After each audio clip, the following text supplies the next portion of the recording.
Look at me, I'm the keeper now, Virgil van der Sar. Oh my days. Does he actually want Slot out? Does Virgil van Dijk? Is he sabotaging Arne Slot? It's like when Gerrard missed a penalty in the Hodgson era, right?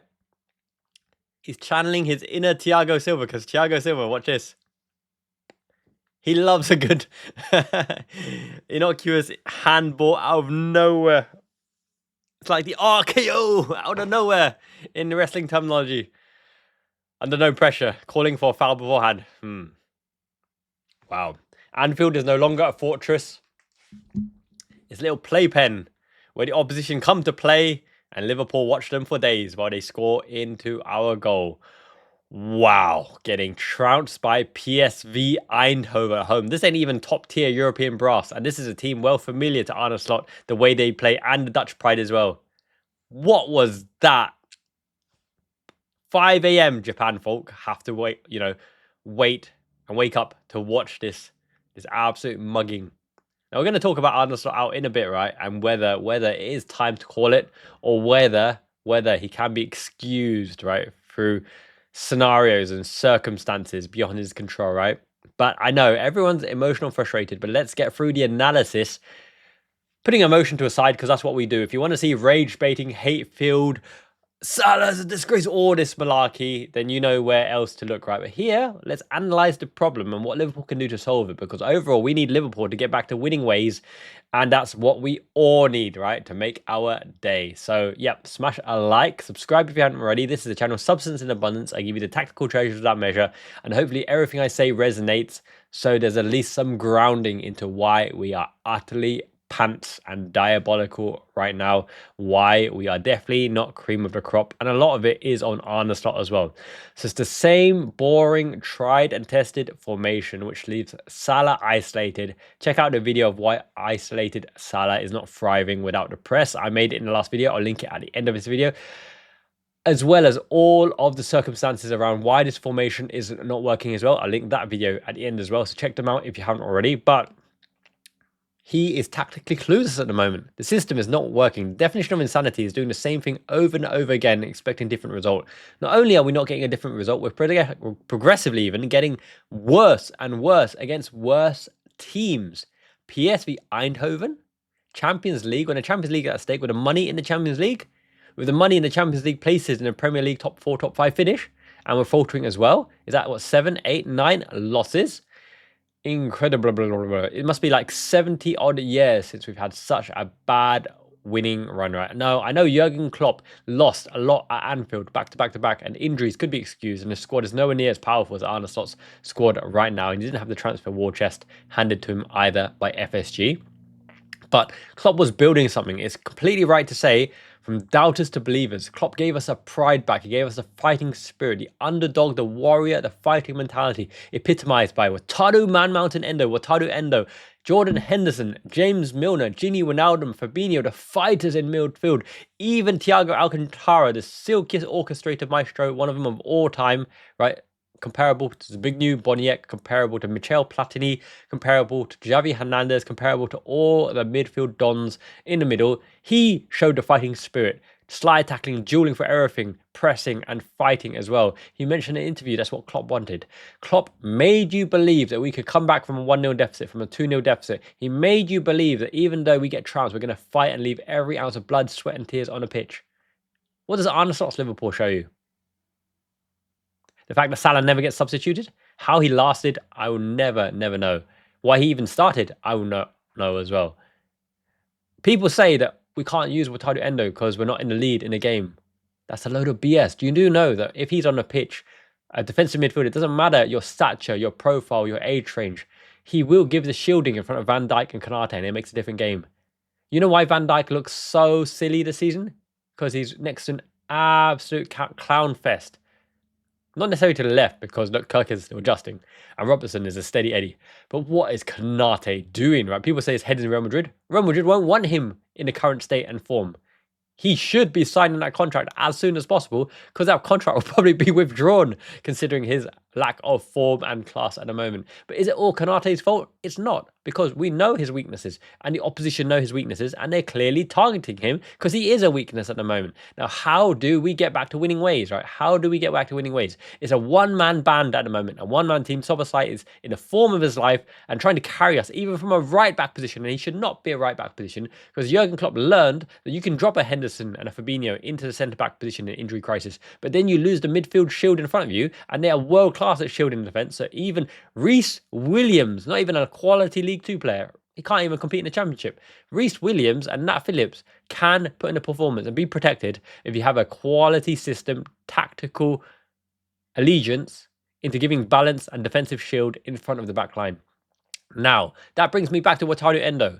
He knows that role inside out. He protects the back four. He protects the back four for a decent, pretty good Japanese national team, where you're going to have a Haaland, where you're going to have a Bernardo Silva, whether you're going to have a De Bruyne rampaging on your back line with Ito, right? And Moriyasu and all the other players as well.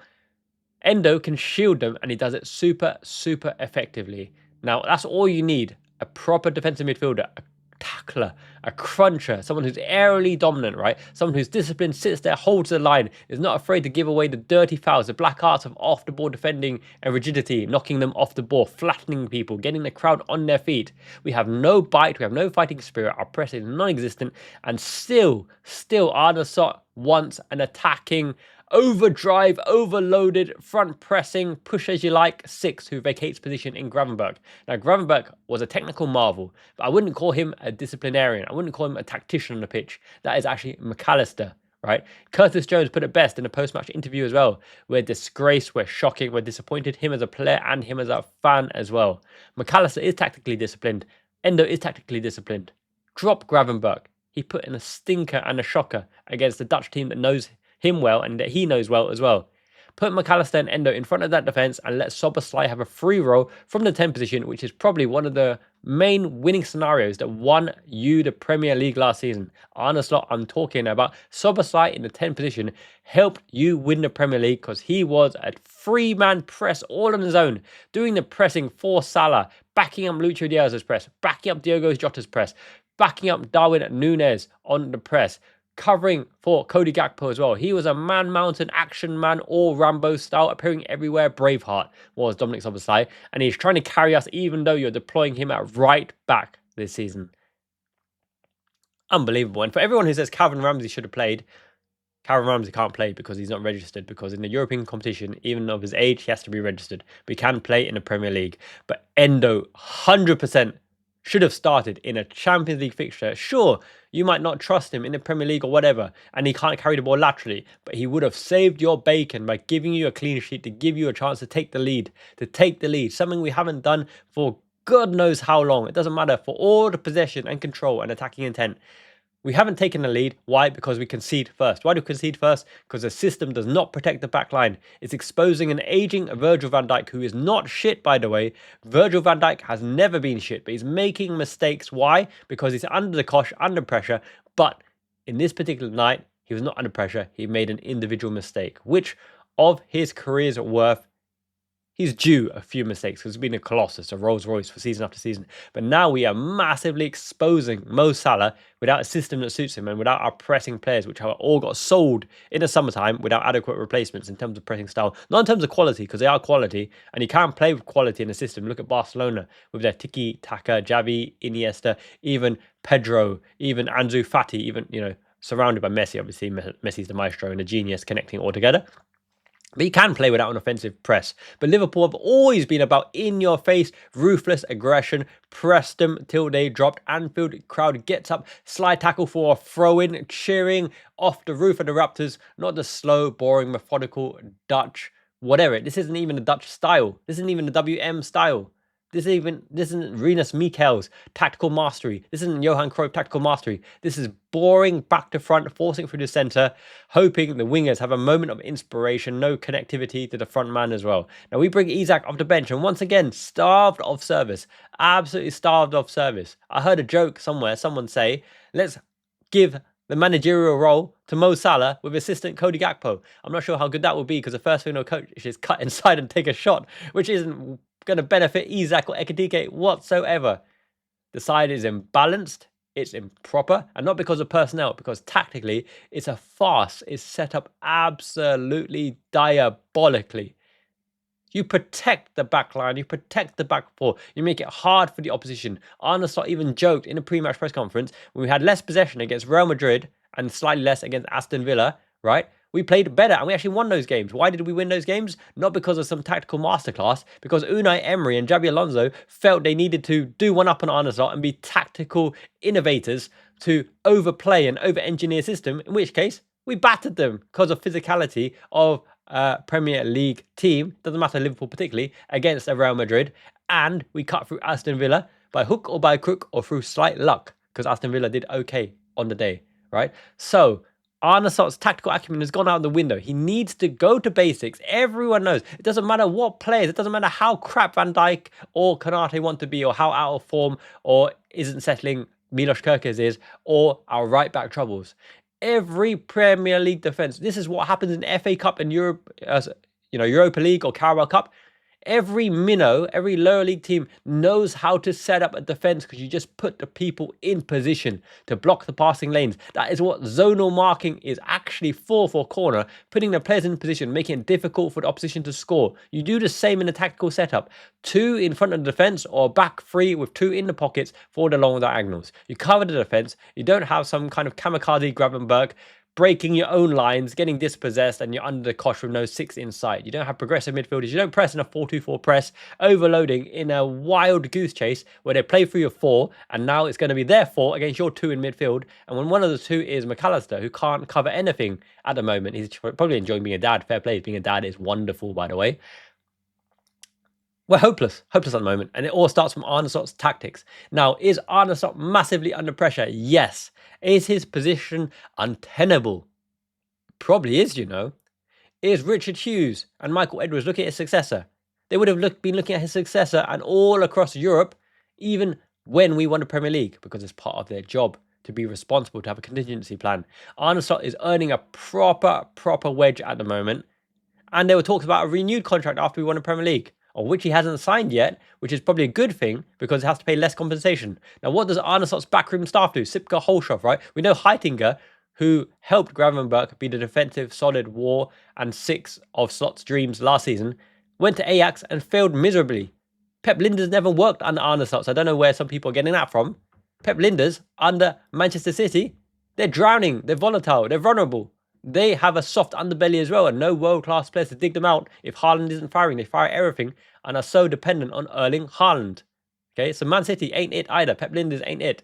Van Bronckhorst has came in and we've been a sinking ship. What is Van Bronckhorst doing? Sipka Holshoff and all the backroom staff are probably blinded by Slot's, what I would say, magnificent shiny aura, but it's probably ego. It's probably the overbearing ego in front of a man who's stubborn enough to double down on a losing formula, and they're too timid to speak up or to change things.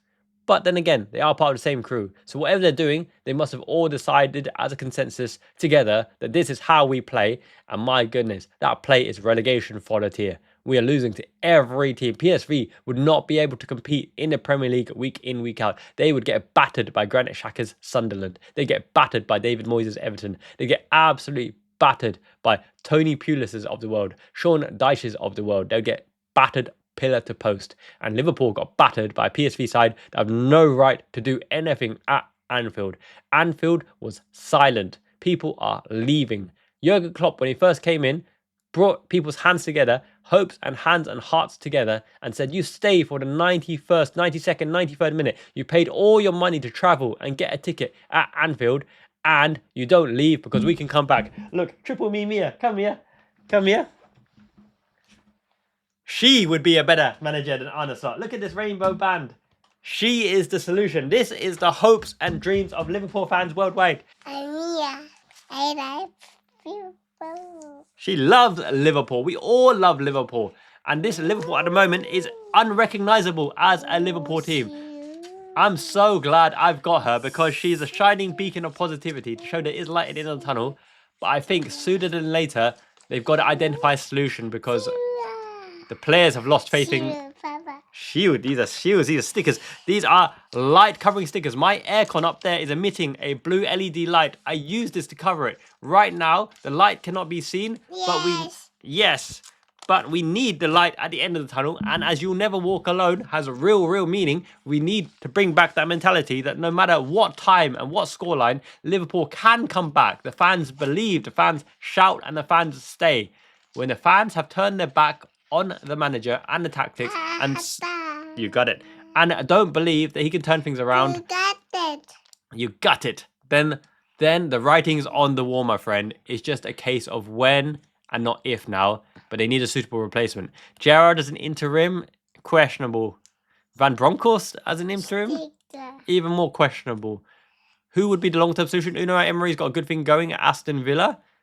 Iraola's got a good thing going as well, but he could be a long-term solution. He's very clever. He was a tactical, ruthless right back, Spanish right back. He'd be good. Michel is a out there shout. Zidane can't speak English, so zero chance whatsoever. Do we want an Ancelotti? No, he's gone to Brazil, so that ain't happening as well. Bare bones, the manager market at the moment. But look, that's what I wanted to say. You know how I feel. I will only want Arne Slot out if a suitable replacement is there for the long term. No rash decisions. You put someone who fits the Liverpool mantra, understands Liverpool, the city, and the team completely, thoroughly. Someone that can win titles consistently, and it can't be a short-term solution. It has to be built for the long term because we have Wirtz, Ekatike, Isak, Kirkers, Mamardashvili, and all the players to win for the long term. And yeah, we need the right manager. Don't make rash decisions. Don't go heart over head. Think about it. Think about planting the long-term seeds for success. Someone that can turn it around, save this season, and win things next season as well. Miyazaki-man Ichiban, Mia-chan Ichiban. Mia-chan Ichiban. Means the best. Until next time, Jane. Jane. Take care.